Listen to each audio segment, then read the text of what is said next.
Dehors, petit voleur mal blanchi. Et j'espère que tu te rompras le cou. Vous y allez un peu fort, vous avez peut-être tué ce pauvre homme. Ça lui apprendra à vivre. Et puis de toute façon, on ne fait que 7 km/h dans cette montée. Enfin, pourquoi? Je l'ai surpris en train de voler votre montre. Ma montre? C'est exact, c'est bien ma montre. Eh bien. Je vous suis extrêmement reconnaissant. Monsieur... Carnahan, anciennement sergent d'artillerie de l'armée de Sa Majesté. Je m'appelle Kipling. Puis-je vous offrir à boire? Ça n'est pas de refus.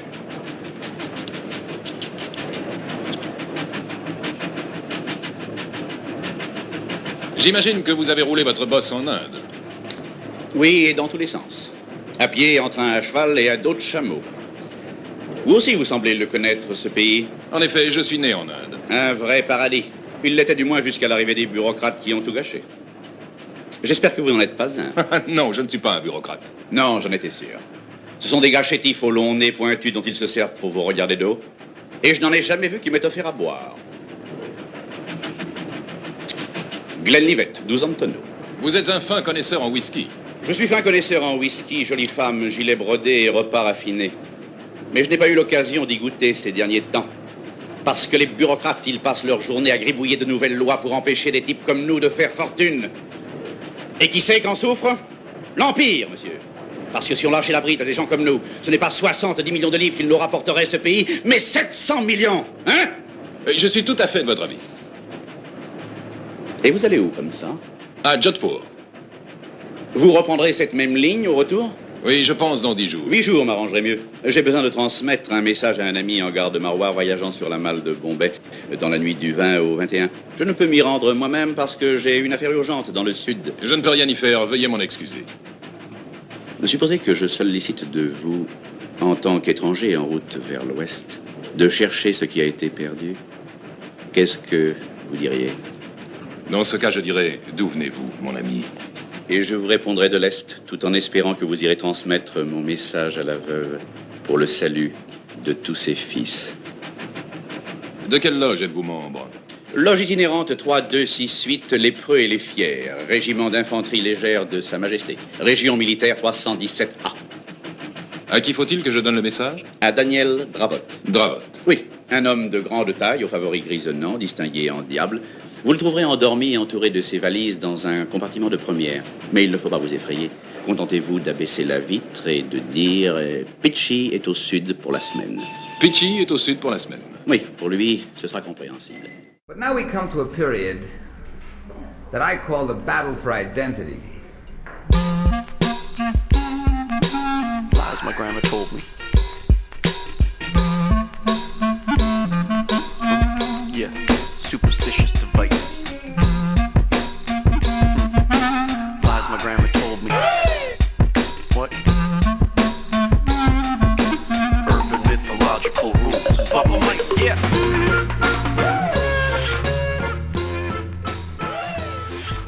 Salut les kids et bienvenue dans En attendant Godard, saison 13, épisode 28. Cette semaine, émission Hautes aventures, exotisme, la tentation du mal et la mythomanie. Retournons vers une certaine idée du cinéma et de la manière de le faire à l'heure où nos mémoires cinéphiles commencent à toutes se faire la malle. Célébrons les grands et n'oublie pas, si tu vises le roi, ne le rate pas. Et oui, vous êtes bien dans En attendant Godard, l'émission de cinéma qui est mieux que les autres. Et donc, vous l'aurez sans doute compris, avec ce pré-générique, nous allons parler ce soir de la réédition à la fin de l'année dernière chez Wildside dans un gros coffret de L'homme qui voulut être roi, The Man Who Would Be King de John Huston, film de 1975 avec Sean Connery et Michael Caine. Donc, nous allons revenir spécifiquement sur ce film et l'importance qu'il a dans l'immense carrière de John Huston. Et pour parler de ce jeu programme autour de cette table, il y a la fine fleur de la critique du Grand Ouest, il y a le docteur Erwan. Bonsoir docteur. Bonsoir. Il y a Justine de retour du Car-Brest. Bonsoir Justine. Bonsoir. Avec nous à la mise en son de cette émission, évidemment, il y a Valentin. Bonsoir Valentin. Bonsoir. Thibaut n'est pas des nôtres ce soir, mais il sera de retour la semaine prochaine, ou si tout va bien, si le Covid nous l'autorise, nous parlerons d'une réédition chez Spectrum Film d'un coffret consacré à King Hu, donc le cinéaste hongkongais. Contrairement à ce qui a été annoncé la semaine dernière, le grand timonier Air Force One ne peut pas être là en chair et en queue de cheval, une fois de plus à cause de ce maudit Covid qui nous prive de sa présence. Mais nous, Je crois que Jean Castex l'a appelé. voilà, il l'a appelé, mais nous escomptons bien ce que le grand timonier quand même arrive à faire une apparition en chair et en slip dans cette émission avant la fin de la saison. Nous l'espérons. Nous l'espérons donc. Avant de passer à John Huston et de parler de sa carrière, quand même, le gros rest in peace de la semaine, c'est le décès à l'âge de 79 ans de Bertrand Tavernier, donc le cinéaste, historien, passeur et cinéphile, donc qui nous a quittés après une riche carrière à la fois en tant que cinéaste et même avant, il avait commencé comme scénariste, comme assistant, comme attaché de presse aux côtés de Pierre Rissian notamment, mais aussi, donc, je disais, un historien et un passeur via plusieurs ouvrages, notamment 50 ans de cinéma américain, qui doit connaître une réédition augmentée normalement cette année, 100 ans de cinéma américain, qu'il avait écrit avec Jean-Pierre Coursaudon, qui lui nous a quittés à la fin de l'année dernière. Ouais, malheureusement, ça Et commence à se toutes vider, nos grandes mémoires du cinéma, Ouais, entre Michael Henry Wilson il y a 5 ou 6 ans, Jean-Pierre Coursaudon, Pierre Rissian, maintenant Bertrand Tavernier. C'est vrai que des cinéphiles de cette trempe-là, il nous en reste plus des masses. Il nous reste Kevin Brandlow, Martin Scorsese et puis Joe Dante, mais sinon aussi. Voilà, mais qui est un peu plus jeune. Mais c'est vrai que dans la génération d'historiens ou de critiques qui seraient en vue, on va dire de manière générale, c'est vrai que ce n'est plus vraiment la même manière de penser, de voir le cinéma. Et finalement, c'est vrai que c'est une genre un peu comme une certaine partie de la mémoire du cinéma qui se fait la malle aussi. Ouais, c'est ce côté boulimique, quoi, voilà. surtout, moi, que je trouve qui était vraiment, voilà, que moi j'apprécie beaucoup, quoi, chez Tavernier, c'est ce côté où le mec, tu sentais qu'il aimait autant la bouffe que le cinoche. Voilà, C'était l'ami de Michel Mourlet. Michel Mourlet est encore en vie. Hein. Ouais, c'est vrai. Il n'est pas encore. Mais on l'entend quand même beaucoup moins, Michel Mourlet. Mais il écrit encore. Ouais. Et donc voilà, donc Bertrand Tavernier qui avait ici aussi écrit une autre somme d'à peu près 6 kilos, donc qui s'appelle Amis américains. Super bouquin d'entretien. Super bouquin d'entretien avec tous les grands d'Hollywood et notamment avec Houston qui fait la couverture du livre, des longs entretiens de 20, 30, 40 pages, voire plus, avec des grosses filmographies. Et c'est presque désespérant parce que c'est vrai que si t'as pas vu les films, en fait, tu te rends compte sur un Houston, par exemple, ils en parlent tellement, précisément, quoi, dans ces bouquins-là, que tu te dis, ah, mais non, mais là, je suis en train de louper quelque chose, faut que je vois les films, sauf que Houston, c'est 50 films. Parce que Tavernier avait vu tous les films, justement, il savait très bien en parler, et même si, moi, ça m'arrive souvent d'être en désaccord avec lui, mais ça montrait aussi que notre relation était saine et que je savais remettre en cause un petit peu les défauts qu'il avait, voilà. Mais c'est vrai que mais moi, je trouve que cette espèce de boulimie cinéphilique, moi c'est un truc que j'ai toujours beaucoup. Moi c'est un mec qui m'a, moi c'est ses bouquins sur le cinéma français notamment, moi qui m'ont fait découvrir plein de gens, qui m'ont fait découvrir Grémillon, qui m'ont fait découvrir comment il s'appelle, là je vais me louper le nom, mais il y avait du Doréville, il y avait tout, et son dernier gros travail des dernières années, on va dire, c'était sa série documentaire Voyage à travers le cinéma français, qui suivait un peu la même logique que les films de Martin Scorsese et Michael Henry Wilson sur le cinéma américain et sur le cinéma italien.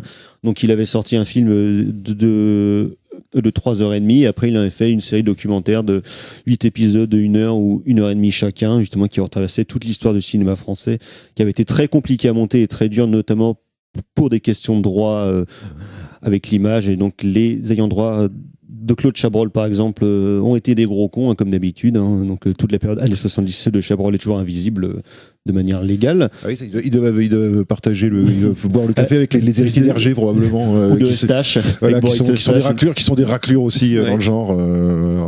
Mais donc le décès de Bertrand Tavernier cette semaine, et donc presque dans un bon programme, nous parlons du coup ce soir de John Huston, qui était un de ses cinéastes fétiches qu'il avait rencontré à plusieurs reprises et dont il a admirablement parlé, et il a aussi admirablement fait parler, parce qu'on y reviendra. John Huston était quand même quelqu'un qui aimait beaucoup raconter sa propre légende, surtout si elle était fausse.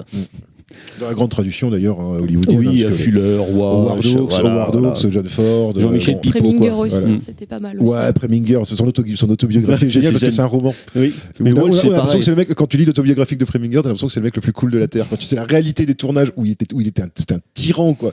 Mais il foutait les gens, il faisait pleurer les gens, quoi. C'est une question de point de vue, les gens ont beaucoup exagéré. Et lui, quand tu lis son bouquin, c'est ça s'est bien passé comme tournage, ça s'est tranquillement bien passé. Les gens ont tellement exagéré qu'il fallait qu'ils remettent un peu la vérité au centre du plateau, quand même. repartage un peu les cartes en disant non, mais on n'était pas quand même les rois de la d'autant fake- grands tyrans. les rois de la fake news, quoi, les réalisateurs hollywoodiens, quoi.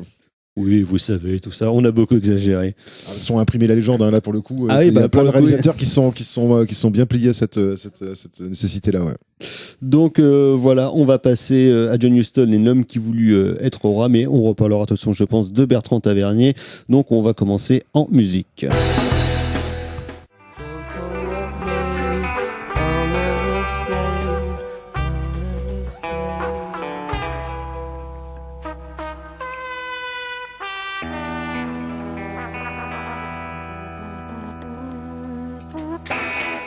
Vous êtes toujours dans En attendant Godard sur Syllab, et donc c'était les Libertines avec The Man Who Would Be King, et d'homme qui voulut être roi. Effectivement, il va en être question dès à présent à l'occasion de la ressortie la fin de l'année dernière chez Wildside dans un gros coffret du film de John Huston de 1975, accompagné par un livret avec moult belles photos de plateau écrit par Samuel Blumenfeld, et donc sur le Blu-ray aussi il y a plusieurs bonus, notamment des entretiens et des making-of d'époque et des entretiens récents avec Jean-Jacques Hano qui parle donc de sa relation avec Huston et avec Sean Connery et Michael Caine. Donc énorme coffret pour célébrer ce film qui reste un des plus grands et des plus beaux films d'aventure de l'histoire, qui est un très vieux projet pour John Huston, puisque donc c'est un projet qui remonte au début des années 50. Il voulait le tourner déjà après African Queen avec Bogart, et il avait à l'époque l'idée donc de faire ce film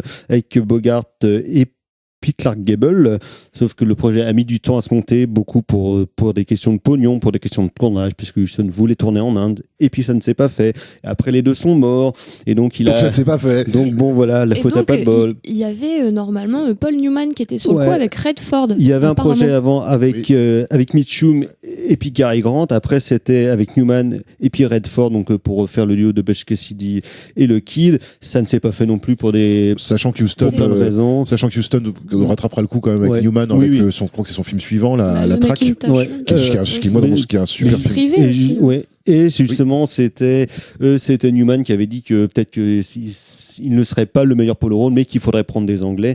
Et donc, c'est pour ça qu'ils sont tournés vers deux acteurs qui explosaient. Parce que Sean Connery était encore Monsieur 007. Il venait d'en faire un quelques années avant, qui était le pas terrible, Les Diamants sont éternels. Et donc la production arrive enfin à se mettre en marche, un film qui va coûter cher, qui ne pourra pas tourner en Inde. Ils vont se rabattre sur le Maroc aux grandes dames de John Huston, parce que donc l'histoire du film, donc ça parle de deux soldats anglais, donc interprétés par Michael Caine et puis Sean Connery, qui aiment bien vivre des aventures et qui ont des grandes idées et de grands rêves d'or et de gloire, et qui donc décident de partir au Kafiristan, donc région au nord-est de l'Afghanistan qui maintenant s'appelle le Nouristan, donc région très très éloignée, qui fut jadis conquis par Alexandre le Grand. Donc il faut franchir le fleuve de l'Hindoukouche et puis des grandes montagnes, donc un sacré bordel pour y aller.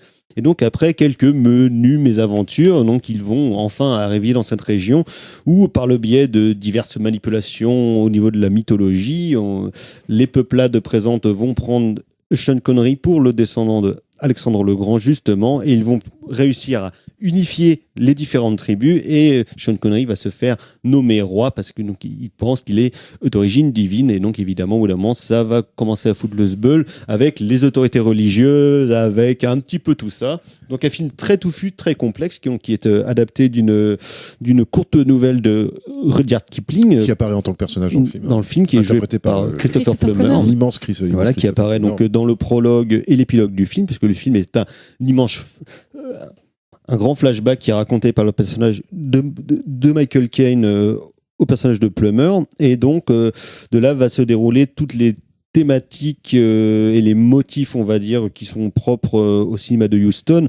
Donc évidemment la question du virilisme et de l'aventure, à la fois la chasse et puis l'exotisme, et la question de la mythologie, du mythe, et comment est-ce qu'on le raconte, parce que ça fait aussi partie de la persona de John Huston, comme on le disait.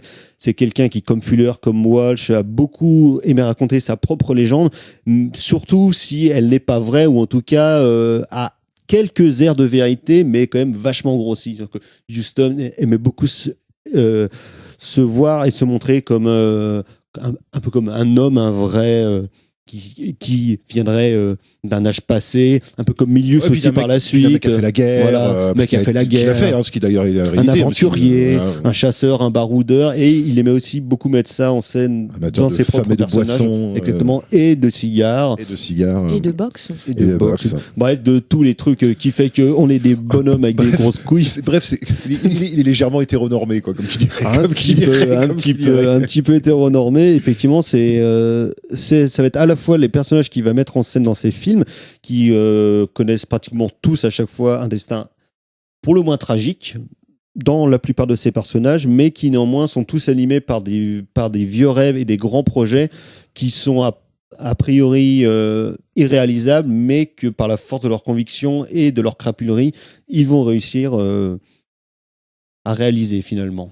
Et donc ce grand film d'aventure-là prend effectivement la forme des films d'aventure, on va dire classique, parce que c'est l'exotisme, il y aura des grandes batailles, il y aura des grands sentiments, une musique de Maurice Jarre, donc le compositeur des films de Lynn notamment, qui va faire un score magnifique, qui va donner une ampleur incroyable à cette aventure a priori assez intime, et pour en donner un relief et un souffle épique finalement, comme on a assez peu vu dans le film d'aventure passé les années 50, parce que c'était plus trop à la mode justement à Hollywood, et Huston tente de le réactiver en faisant en 1975 un film qui ne colle pas trop à son époque, qui ne colle pas trop à l'image du nouvel Hollywood, parce qu'il n'y aura pas vraiment de grands discours politiques, que de fibres sociales. Ce sera un film qui sera volontairement situé dans le passé, dans un temps a priori glorieux.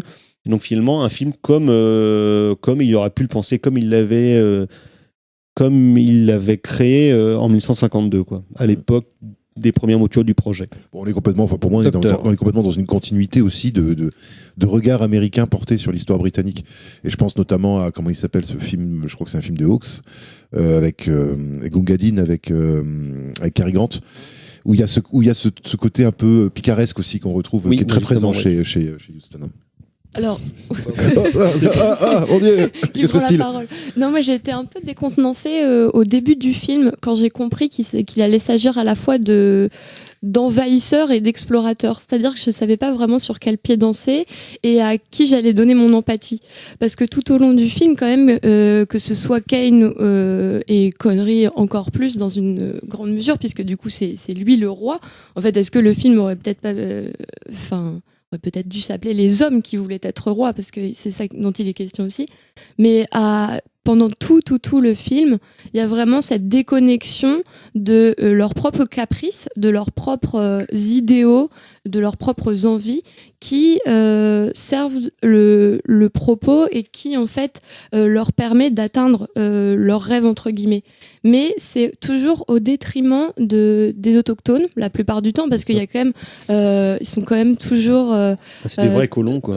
Exactement, ce sont des vrais colons qui vont avoir toujours une emprise et qui vont réussir par une propagande ou par un embrigadement à les rallier à leur cause. Et j'avoue que j'ai été un petit peu décontenancée, parce que je trouve que politiquement ça pose question, mais en même temps l'aura du film dans son ensemble, cette espèce de grande fresque et de grande aventure, fait que j'en garde quand même un souvenir très précieux. Ouais, mais parce que si dans le cinéma de Huston, il est jamais à une contradiction près. Quand il tourne pour Zanuck une adaptation des Racines du ciel, donc qui est un film, un livre qui dénonce la chasse à l'éléphant et puis les safaris, Huston en profitait lui-même durant le tournage pour aller à la chasse à l'éléphant, parce qu'il justement il voulait avoir des trophées, et c'est pas la moindre de ces contradictions. Ce qu'il faisait sur African Queen Voilà. aussi, Oui. où Catherine Hepburn a failli mourir sur le tournage. Je pense que c'était complètement hallucinant, le tournage d'African Queen. Et c'est vrai que, mais moi je trouve que justement moi ce qui m'avait surpris la première fois que j'ai vu le film, c'est ça aussi. C'est le fait que ces personnages sont extrêmement sympathiques et extrêmement antipathiques dans le même temps.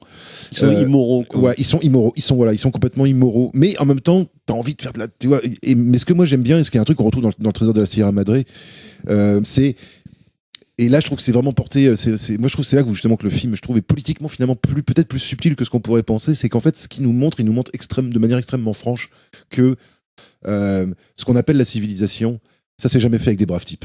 Ce qu'on appelle le progrès technique, parce qu'en fait, c'est ça, effectivement, ce sont des colons, mais ce sont et ce sont notamment des personnages vraiment de leur temps, c'est-à-dire des gens qui... Les Anglais. Voilà, c'est des gens qui savent, qui peuvent avoir une vraie action physique sur le monde. S'ils veulent faire passer, creuser un canal, on va creuser un canal. Si on veut assécher si on veut, rendre le désert fertile, et ça, c'est très 19e siècle, cette idée que... Si on veut faire grimper une colline à un bateau en pleine Amazonie, on peut le faire. Et je trouve que justement... Déboucher le canal de Suez, on peut le faire. Et Connery et Kane, je trouve, représentent très bien ça dans tout leur aveuglement, justement, et le capitalisme qui est en train de naître et dont ils sont des dignes représentants, c'est évidemment cela, c'est une manière de dire les pays ça se construit sur la sueur des autres, quoi, et sur des mecs un peu cinglés et un peu tyrans mais qui ont une volonté qui les pousse à faire que les choses se font, en fait, finalement. Et je trouve que c'est intéressant parce qu'effectivement il y a une ambiguïté politique dans le film, mais je pense pas du tout que ça soit une opinion politique de la part de John Huston. Je pense que pour moi il y a vraiment quelque chose qui relève plutôt du constat, on va dire, de qu'est-ce que c'est qu'un grand homme, quoi. Complètement, mais c'est comme tu le disais pour le trésor de la Sierra Madre, il y a aussi ce propos-là qui est que les hommes sont devenus complètement fous, en fait ils sont complètement aliénés, et du coup ils vont penser que leur destin leur est acquis. Et finalement le constat que fait Huston, pas que dans ces films-là, d'ailleurs dans plein d'autres, c'est que l'échec est là, l'échec est au bout du tunnel. Il peut être là d'ailleurs. Exactement. Donc en fait toute cette grandiloquence-là, toute cette loufoquerie, il y a des fois des moments de candeur dans le film, ce sont des grands naïfs aussi, Kane et Connery, mais ils arrivent vraiment à un aboutissement hyper tragique, parce que Connery perd la vie à la fin, dans une séquence dont on voit le making of qui est assez dingue, et on se demande où est la malice chez Huston. Est-ce qu'il y a pas quelque chose qui peut se déconnecter des fois et voilà, pour arriver toujours à un constat d'échec. Alors après, ça a été des choses extrêmement commentées, souvent l'échec chez Huston.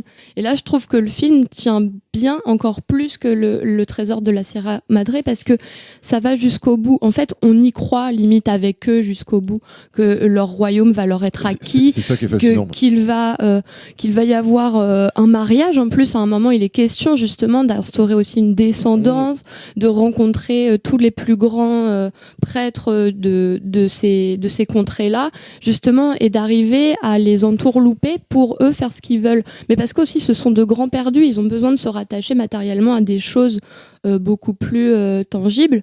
Et finalement, comme ils sont plus du tout à la guerre de l'Empire britannique, ils décident d'instaurer un peu leur propre schéma pour arriver à prendre le dessus sur quelque chose. Mais tu vois, moi je vois aussi ce qui m'intéresse Huston là aussi, c'est parce que moi ce que je trouve intéressant dans ce film là, parce que moi ce qui m'avait beaucoup plu, c'est le fait que tu les vois manipuler les autres et tu te rends pas compte que toi aussi finalement tu te fais manipuler complètement par eux, parce qu'ils ont du charisme. C'est Sean Connery et Michael Caine, quoi. Donc les mecs, t'as juste à les poser, quoi, dans n'importe quel décor. Complètement. Et puis en plus, c'est assez, le charisme. Il y a vachement de points d'humour, voilà, aussi. C'est ce qui les rend un peu attendrissants. Alors qu'en fait, c'est des vrais salauds. Mais moi, ce que je trouve intéressant aussi, c'est justement la forme du film, le fait que ce soit un flashback. Parce que Huston aurait très bien pu commencer son film directement, puisque après tout, il n'y a pas tellement de... l'approche, justement, voulait enlever le personnage de Kipling. Alors que justement, c'est super important. Pour rentrer directement dans l'action. Et pour moi, alors que pour moi, il y a une des clés du film qui est là-dedans, c'est-à-dire que ce qu'on voit, nous, dans le film, c'est pas l'histoire telle qu'elle a eu lieu, c'est l'histoire telle qu'elle est racontée par Michael Caine. C'est un point de vue d'un personnage. Et donc déjà, on peut déjà remettre en question, est-ce que ce qu'on nous raconte, est-ce qu'on nous montre, est-ce que c'est l'histoire qui s'est vraiment passée? Est-ce que Sean Connery est mort dans ces conditions-là après?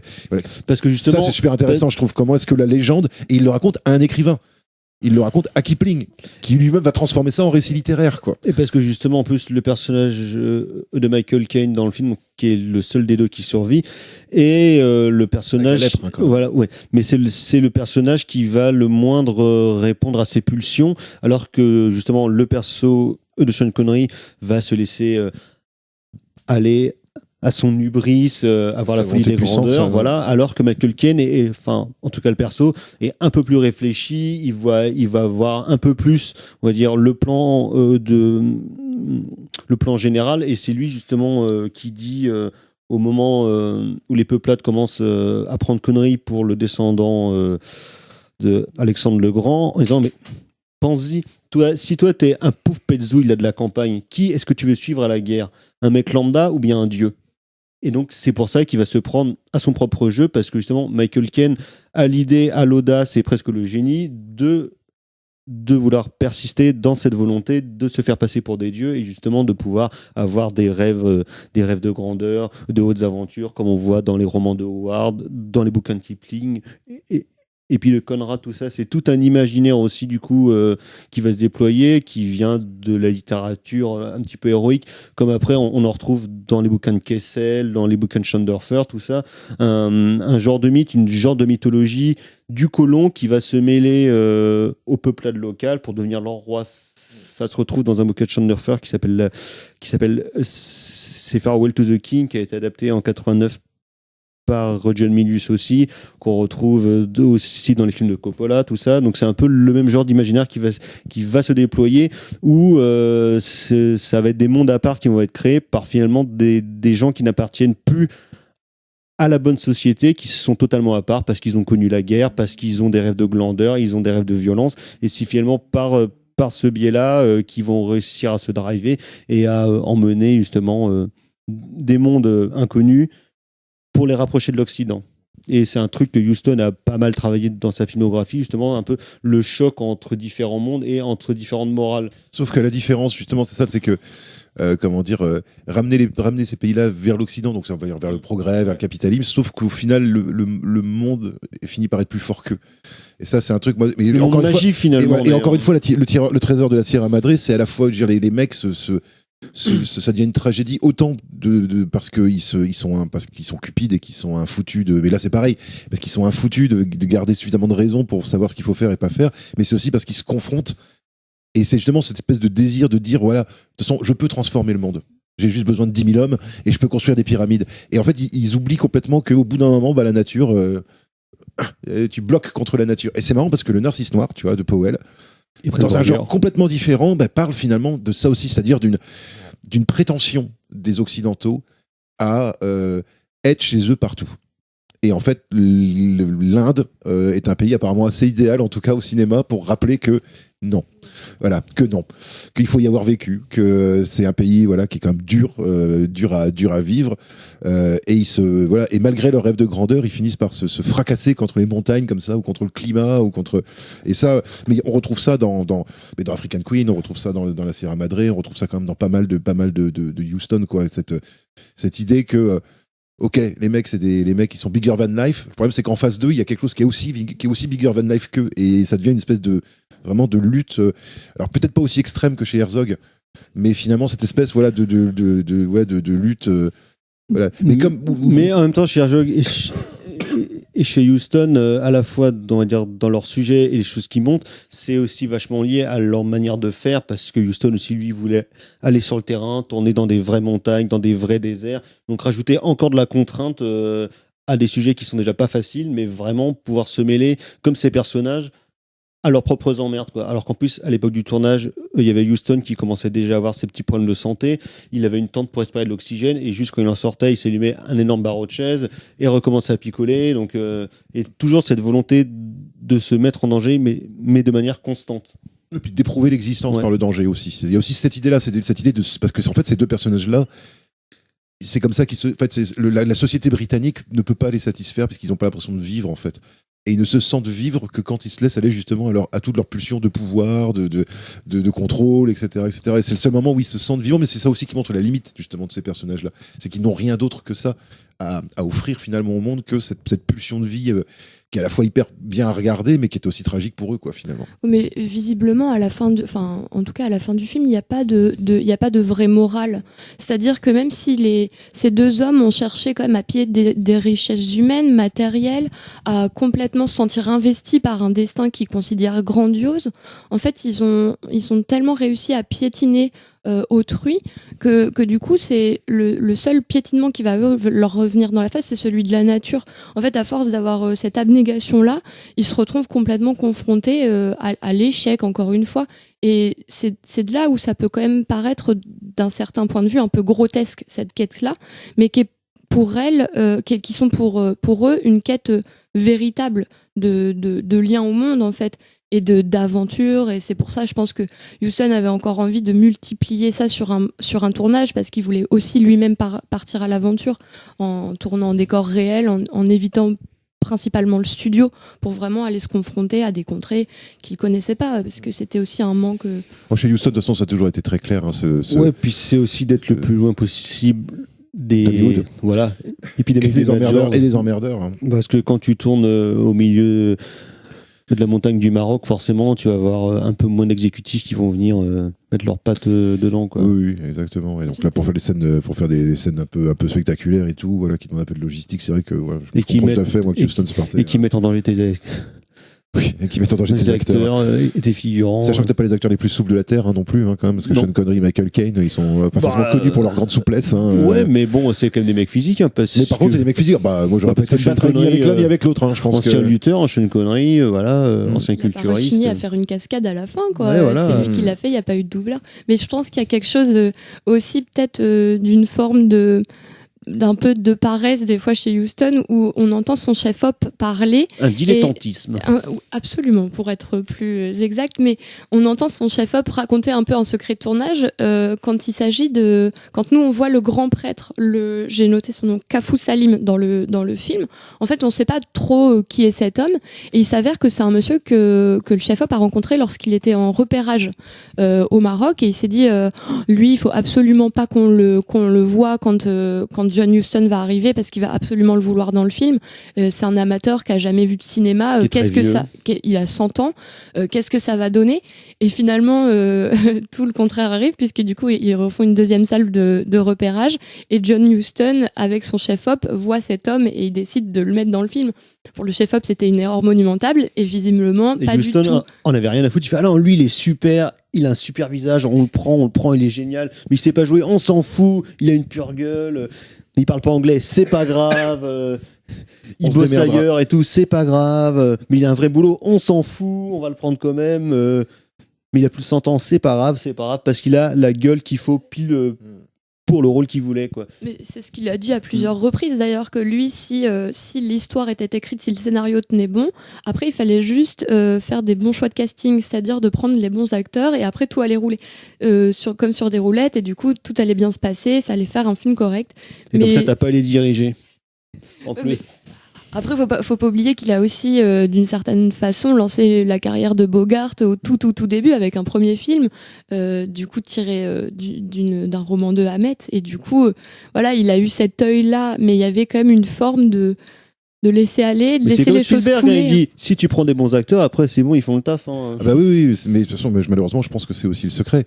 C'est que nous, on a une vision très nouvelle vague de ce que c'est que le métier d'acteur. C'est-à-dire que pour nous, l'acteur, c'est pas un métier, ou alors c'est la méthode, quoi. On doit être le rôle. Sauf qu'en fait, un vrai acteur, c'est un mec qui est capable de tout jouer. Tu lui dis, si tu joues ça, le mec, il a juste besoin de se préparer. Il a fait quand même 3 films avec Paul Newman, qui est un vrai acteur de la méthode aussi, qui était quand même hyper préparé. Et je trouve qu'il a donné un des plus beaux rôles à Paul Newman avec le juge Roy Bean. Où il est formidable, mais c'est deux manières de faire et de voir le cinéma qui sont absolument différentes. Ce qui est intéressant, c'est que Huston n'est pas si décalé que ça, parce que Huston, il commence sa carrière en 1940, donc avec le Faucon Maltais. La méthode, dans mon souvenir, c'est Stanislavski, le bouquin, ça doit être le milieu des années 30, je crois. Et la méthode a commencé à se répandre vraiment à la fin des années 40. Ouais, à la fin des années 40, parce que déjà, t'as tous les trucs les films de Kazan, les Marlon Brando, tous ces mecs-là. Donc en fait, finalement, je pense que Huston je pense pas du tout qu'il a un problème, justement, lui, avec la méthode. Je pense, par contre, c'est vrai qu'il y a pas ce truc, je trouve, très franco-français on va faire de l'improvisation, c'est pas grave si tu connais pas ton texte, rajoute des phrases à toi. Non, je pense que ça dépend des cinéastes, mais normalement, je pense que tous les cinéastes à peu près sérieux, apprécient de pouvoir se reposer sur des acteurs qui tiennent la route, quoi, qui savent faire le boulot. T'as juste à mettre une pièce et ça marche tout seul, quoi. C'est ça, non, mais il savait où il allait d'une certaine façon. Mais quand on l'entend parler, enfin, c'est pas lui d'ailleurs qu'on entend parler, mais quand on entend parler des techniciens du tournage des Désaxés, il y avait pas de regard médisant de Huston sur Monroe, parce Alors que ça c'est un des on plus aurait grands pu mythes. croire quand Exactement. même que Ça, c'est un des plus grands mythes de la carrière de Houston, c'est l'idée que Ce soit un goujat. voilà, que sur les désaxés, il aurait été odieux avec Marilyn Monroe. Alors, en fait, c'est pas vraiment ce qui s'est passé. C'est simplement que le tournage était extrêmement compliqué parce que tout simplement les deux acteurs masculins étaient en train de mourir tous les deux. C'est tout simplement ça. Hein. C'est que qu'elle était cachetonnée jusqu'aux yeux et qu'elle était dépressive comme c'était pas permis. Et que lui-même était alcoolique. Et que lui-même visiblement était pas super en forme non plus. Et malheureusement, film malade. Ouais, sauf que c'est un très grand film malade, Les Désaxés, parce que moi je trouve que Marilyn n'a jamais été aussi bien dirigée quasiment sauf chez Wilder. parce que sur le tournage des Désaxés, elle a été avec son ami Paula de l'Actor Studio, et du coup ça lui permettait aussi d'avoir pied, en fait, de savoir là où elle pouvait aller, d'être un peu recadrée, ce que Huston avait du mal à faire visiblement, et ce qu'il avait pas tout à fait envie de faire non plus, parce qu'il a toujours dit qu'il voulait laisser aussi les acteurs un peu évoluer. Si un acteur était bon, c'était bon. Si un acteur était mauvais, laissez-le faire n'importe quoi. Tu sens qu'il y a un côté un peu macho aussi chez Huston, c'est-à-dire que quand c'est du Mitchum, quand c'est du Bogart, ouais, tu sens le côté. Il choisit aussi des acteurs masculins qui lui ressemblent, quoi. Alors que je pense qu'avec Catherine Hepburn, C'est pas vraiment qu'il ressemble, c'est plus il voudrait leur ressembler. Ouais, oui, il en voudrait termes leur physiques, ressembler, je veux dire, ouais. tu vois. Mais quand tu vois Catherine, ou du Sterling Hayden, tu vois, ou des mecs comme ça, alors que effectivement, quand t'as de la Catherine Hepburn, tu vois, Ouais, tu peux pas tellement la faire chier. alors quoi. que Catherine Hepburn, c'était pas une manchotte, hein. Catherine Hepburn, apparemment, c'était une femme c'était une femme à poignard, apparemment. Bah, Catherine fallait Hepburn, pas la faire du tout- chier, C'était pas hein, une cocotte, hein, du tout. Hein. Non, mais il a quand même. Mais il l'a fait chier. Hein, Ouais, sur il African a fait Queen. chier Montgomery Clift quand il a appris que Montgomery Clift était homosexuel, hein, aussi. Et c'était apparemment le dernier à Hollywood à savoir ça. Lui Parce que l'a quand très mal même- vécu. Ouais. Donc c'est pas pour rien qu'il l'a fait jouer dans Freud C'était, aussi après. Un Quoi. secret de Polichinelle, pourtant. On va faire une courte pause avec un nouvel extrait donc de L'homme qui voulut être roi. Et on en reparle après tout de suite. Sikander. Qu'est-ce que Sikander veut dire, Billy? Sikander est un dieu qui est venu il y a longtemps de l'Ouest. C'est sûrement le bonhomme grec dont frère Kipling nous a parlé. Alexandre? Alexandre Sikander. Ouais. Alexandre le Grand? Il constructionne une grande cité, Sikandergul, en haut des montagnes. S'assoit sur un trône, le peuple se jette à ses pieds. Il l'adore, puis un jour il proclame qu'il doit repartir vers l'Est. Le bon peuple s'arrache les cheveux, crie sa douleur. Alors, Sikander promet de leur envoyer un fils. 328 avant Jésus-Christ. C'est dans l'encyclopédie en toutes lettres. Tous les soldats ont vu la flèche dans le cœur de Dany, comment il l'a arraché et il n'a pas saigné. Alors? Alors, c'est le fils de Sikander. Ils me prennent pour un dieu? Un dieu! Ton pied, ô tout-puissant, laisse-moi baiser tes sublimes orteils. Baise plutôt mon royal derrière. Pas royal, sacré. Tu es une sacrée divinité. Pitché, Oui, Billy? Dany est-il, oui ou non, le fils de Sikander? Non, Billy, il est comme toi et comme moi. Et il fait du vent en même temps, du bas et du haut à la perfection. Performance qui n'est pas à la portée d'un dieu, j'en suis sûr. Mais la flèche? Elle s'est fichée dans ma cartouchière. Ça n'est pas un miracle, Billy. Il vaut mieux leur expliquer ça. Et mon père s'appelle John William Herbert Travot. Et il est barman dans un bordel de luxe à Twickenham. Un instant, Danny.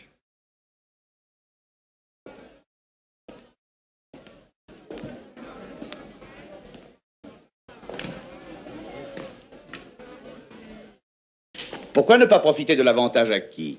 Je ne comprends pas. Si tu te mettais dans la peau d'un de ces kafirs incultes, préférerais-tu suivre un dieu ou un humain? Nous sommes venus ici pour conquérir ce peuple. Oui? Eh bien, si tu es un dieu, ça demandera moins de temps et beaucoup moins d'efforts. C'est une idée qui me paraît blasphématoire. Pas du tout. Blasphémer, c'est invoquer son nom en vain. Ô Tout-Puissant. Suppose qu'ils s'aperçoivent que c'est un bobard. Pour quelle raison? Faut pas le leur dire. Tu ne vas pas le leur dire, mon brave Billy. Oh non, non par le Seigneur, non.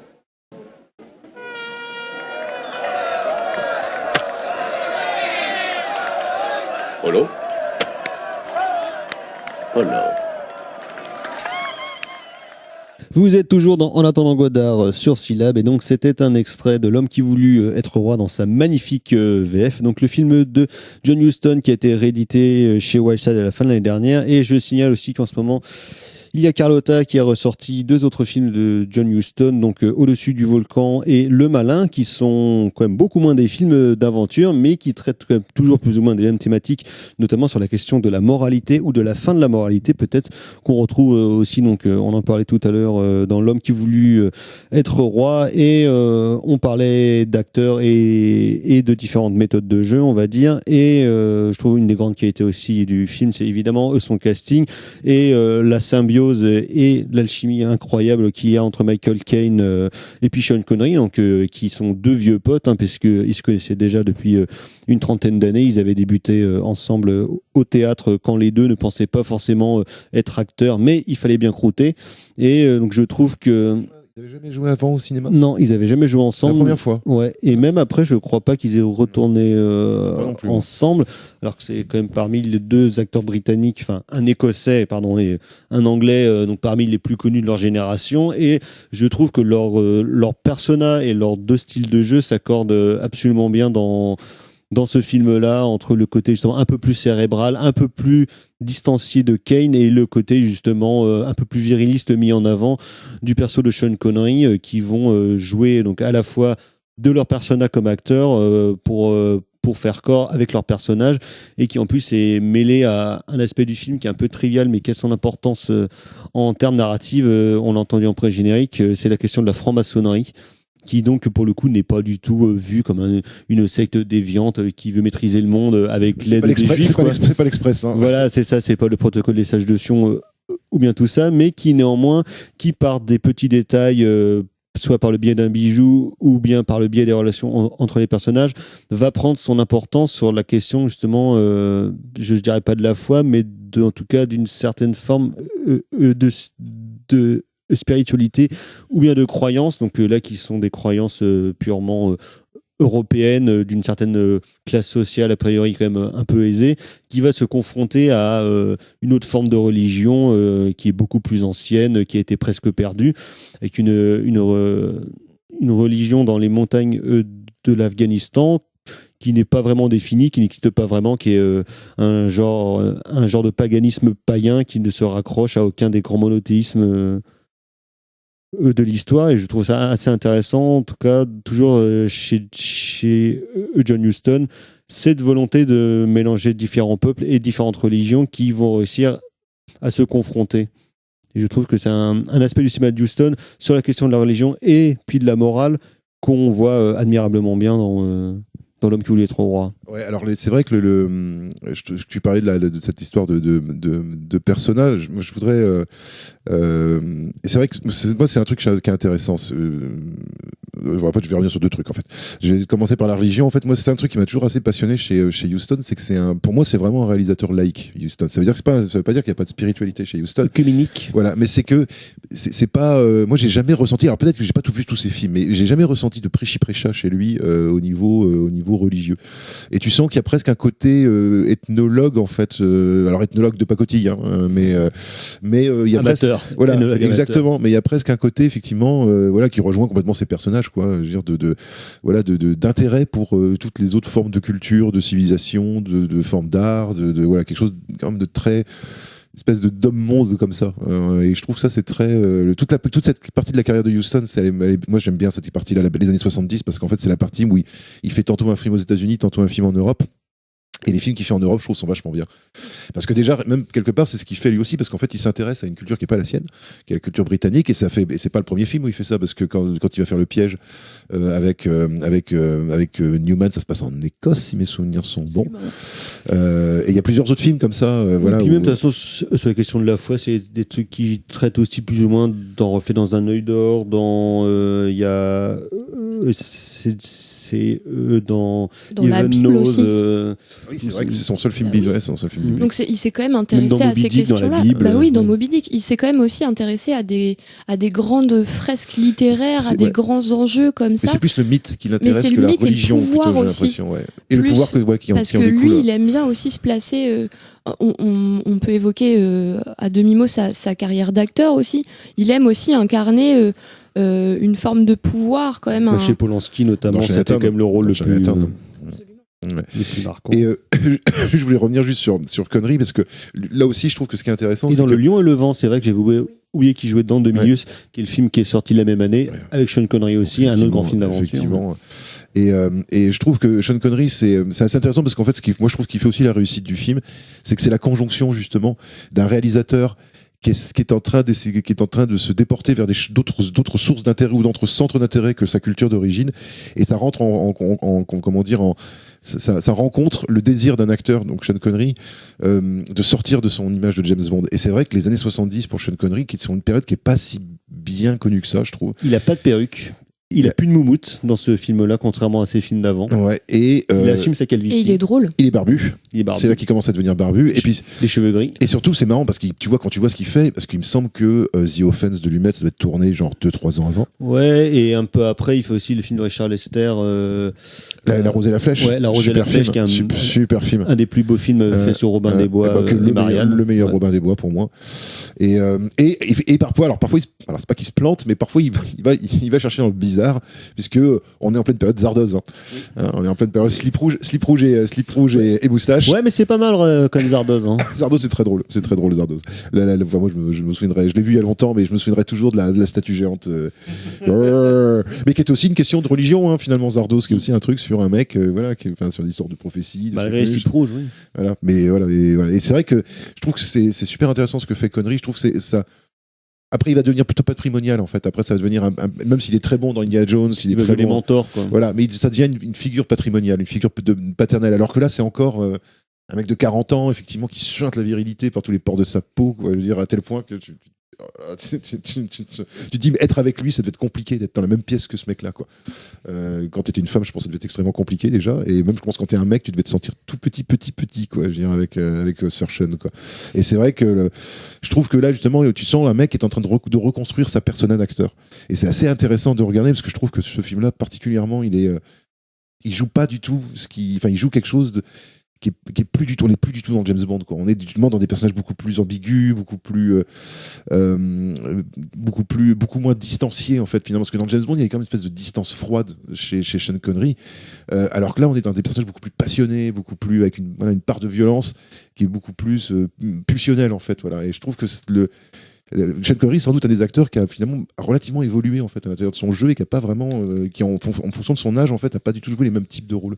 Et je trouve que L'homme qui voulut être roi, c'est sans doute peut-être pas un point de basculement, mais en tout cas un des films les plus représentatifs de ce désir de se reconstruire une autre image. Bah si, parce qu'effectivement, dans les 2 années qui précèdent, il tourne 2 films avec Lumet, il tourne donc The Offense et Le Crime de l'Orient Express. Et effectivement, après, sa personnalité d'acteur bascule un petit peu, parce qu'il passe les 45 ans, justement, il sait qu'il a plus le sex appeal qu'il avait quand il avait 30 ans, quand il faisait les 007, tout ça. Quoique. Oh, oui. Mais contrairement à Alain Delon, il ne va pas faire parole de flic. Voilà.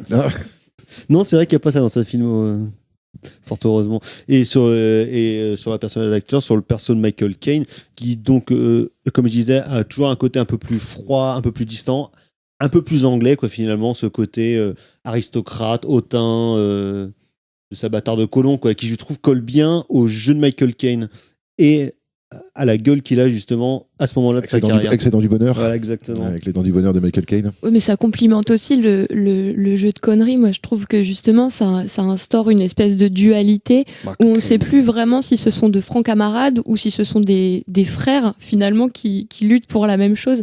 Et du coup, moi, je trouve ça intéressant, là, ce basculement de Sean Connery dans un registre qui est un petit peu différent et qui est quand même aussi plus empreint de dérision, peut-être à certains moments, même si là, il est de malice, il est pourtant vraiment passionné par sa quête, il va la croire d'ailleurs, à tel point qu'il va peut-être se croire aussi le fils de Dieu, mais c'est ça qui est intéressant, c'est comment il y a un recul à un moment, et des fois lui il y a des prises de conscience, mais souvent ça c'est quand même initié par Kane qui lui soumet des choses, et lui va peut-être revoir un peu son propos, mais finalement le plan d'après c'est passé, et il est jusqu'au boutiste, quoi. Il va y aller. Tu parlais d'identification tout à l'heure, et moi je me demande, et je sais pas si c'est le cas pour tout le monde, moi je sais que je m'identifie plus à Michael Caine dans ce film-là. Pour moi, c'est plus lui qui me guide à travers le film, parce qu'il a justement cette espèce de distance. Il est près de la folie, tu vois, mais pas dedans comme. Il est moins grotesque aussi. Il est moins grotesque aussi, c'est vrai. Il est plus, oui, effectivement, il est moins grotesque. Et je trouve bon, moi j'ai toujours été un fan de Michael Caine comme acteur, voilà, et surtout le Michael Caine des années 70. Michael Caine pas de def, Voilà. Ah oui. Pas de def et cheveux bouclés. Moi, Et Rouflaquette. Moi, j'avoue que je suis très très très fan de Michael Caine. Chez Michael G's, tout ça. Ouais, voilà. Et je trouve un peu dommage maintenant qu'ils en soient réduits à jouer les majordomes chez Christopher Nolan, parce que je pense que c'est un acteur qui. Il suffit d'avoir vu son film de Vigilante dans les années 2000 là, comment il s'appelle, Harry Brown. Qui est un putain de film quoi. Moi j'adore ce film là quoi, et avec un putain de Michael Caine. Ah ouais. Il y a un bon Vigilante bien faf comme on aime. Ouais, mais qui est bien justement, qui est fin justement, qui est pas si faf que ça justement. Un fin faf. Mais un faf fin, je sais pas. C'est un faf fin, c'est du faf fin. Voilà, c'est du faf fin. Et c'est ça qui est bien avec Michael Caine, c'est que Michael Caine c'est un acteur, moi je trouve, qui arrive très très bien à jouer les braves types, et qui arrive très très bien à jouer les salauds, et qui peut vraiment passer de l'un à l'autre. Et là je trouve que dans ce rôle-là, il a un peu ce truc-là, c'est-à-dire que toi t'as envie de croire que c'est un brave type. Tu vois dans le regard que c'est quand même un mec qui est pas honnête. Et c'est un mec qui est pas clair, exactement.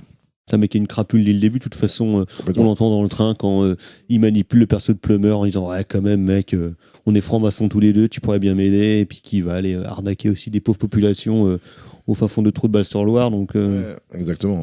C'est vraiment la représentation et puis l'incarnation du soldat anglais, quoi. C'est vraiment des mecs sans foi ni loi qui sont sûrs de leur bon droit, que peu importe où ils vont, de toute façon, ils vont ramener la gloire de la couronne, quoi. Ils sont là pour l'empire, pour l'empire et leur gueule, quoi. Oui, voilà, c'est ça. Là, il a pas ramené la gloire, il a ramené la tête de son pote à la fin. Oui, et la lèpre aussi. Il y a mieux. Oui, c'est pas terrible. Donc, on va peut-être s'arrêter là, jeunes gens. Donc, c'était la ressortie chez West Side en coffret de L'homme qui voulut être roi. Donc, le film de John Huston, qu'évidemment, nous vous invitons à voir et revoir. Moi, j'ai eu le plaisir de le voir en salle il y a une petite dizaine d'années. Et moi, je l'ai vu au Tambour. Moi, j'ai vu à Questembert, si tu veux tout savoir. Je l'ai vu au Tambour il y a une quinzaine d'années. Je me souviens. En 35 mm, et c'était vachement bien, je me souviens. Un des plus beaux films d'aventure très, qui très bien. existent. Donc voilà, on va s'arrêter là. On va passer au coup de cœur. Tout à coup, Jean-Michel Mimosé... C'est de la merde. C'est de la merde. Je voudrais que tout le monde s'imprègne. Merde. Tout le monde s'imprègne de cette... C'est vraiment la plus grande merde des merdes. Docteur. Alors, sans transition, mais ça sera toujours britannique. Ça sera une mini-série Amazon Prime qui s'appelle Truth Seekers, qui est donc a été écrite par Simon Pegg et Nick Frost, nos deux amis de toujours. Et donc c'est Nick Frost qui joue le rôle principal, avec donc une histoire de chasseur de fantômes qui se trouve mêlé à de sombres histoires de sectes millénaristes, de transfert d'âme. Il y a plein de trucs. C'est une série c'est 8 épisodes d'une demi-heure, c'est hyper riche d'un point de vue thématique. On sent bien, c'est toujours bien l'écriture, Simon Pegg, Nick Frost. Il y a des moments très très drôles, et il y a des moments touchants, comme ils savent faire, moi je trouve. C'est peut-être un poil moins bien en termes de mise en scène, parce que c'est pas Edgar Wright qui réalise, mais il y a plein d'acteurs. Il y a Malcolm McDowell qui est super bien. Il y a qui joue sûrement un mec chelou. Qui joue le père de Nick Frost, le beau-père de Nick Frost. Et qui n'arrive pas à servir Internet et tout ça. Enfin, il y a des trucs très très drôles. Et il y a notamment la délicieuse Kelly MacDonald, qui est une actrice que j'aime beaucoup et qui est toujours aussi belle. Le temps ne déteint pas sur elle. Voilà. Nickel. Et elle est très bien. Elle joue pas beaucoup, mais elle est très très bien. Voilà. Justine. Alors moi, c'est un film de Jonathan Demme de la fin des années 80, 87 ou 87, qui s'appelle en français Dangereuse sous tout rapport et en anglais Something Wild, et qui raconte l'errance de Jeff Daniels et Melanie Griffiths au détour de l'Amérique, et quand Ray Liotta s'en mêle, ça pue un peu du cul, et c'est génial. Ça commence comédie romantique et ça finit tragiquement, et donc c'est absolument formidable. Et moi, donc, ça sera deux choses. Pour commencer, de la musique, c'est le dernier album de SCH, le deuxième opus de Julius, qui est sorti la semaine dernière. Et je le ponce depuis une semaine, c'est absolument merveilleux. Et dans un tout autre genre, c'est le nouveau documentaire de Yves Montmailleur qui est en ce moment sur Arte sur Takeshi Kitano, qui s'appelle Citizen Kitano, donc qui traite un peu de... Faut que je regarde ça, moi ça m'intéresse. La dualité entre son personnage public au Japon. Entre Beat Takeshi. C'est quoi, c'est un format 1 heure en plus? C'est format 1 heure, format télé, donc entre Beat Takeshi, le gros bouffon qui fait des blagues au Japon, et le réal de film magnifique et un peu plus sérieux quand même, donc qu'on a plus en Europe, et c'est très très chouette. Et Yves Montmailleur continue de faire des super documentaires sur des sujets passionnants. Et sur des auteurs qui, à mon avis, sont des auteurs qui sont un peu oubliés aujourd'hui. Kitano, c'est vraiment, moi je trouve que c'est une des... Et tous ces derniers films ne sortent pas chez nous. Ouais, moi je trouve que c'est vraiment... C'est un mec qui a été victime, comme beaucoup d'autres réalisateurs, de la versatilité critique et festivalière française, et où quand tu fais un film qui déplaît à la critique, ça y est, tu n'es plus jamais distribué. C'est la fin de la hype du cinéma japonais qu'on a vu au début des années 2000. Exactement, et c'est bien triste parce que c'est un super réalisateur, Kitano. Donc voilà, on va s'arrêter là. On se retrouvera la semaine prochaine, si le Covid nous l'autorise, pour parler de King Hu. D'ici là, portez-vous bien. Prochaine émission, prochaine édition. À ciao, bonsoir. Salut. Salut.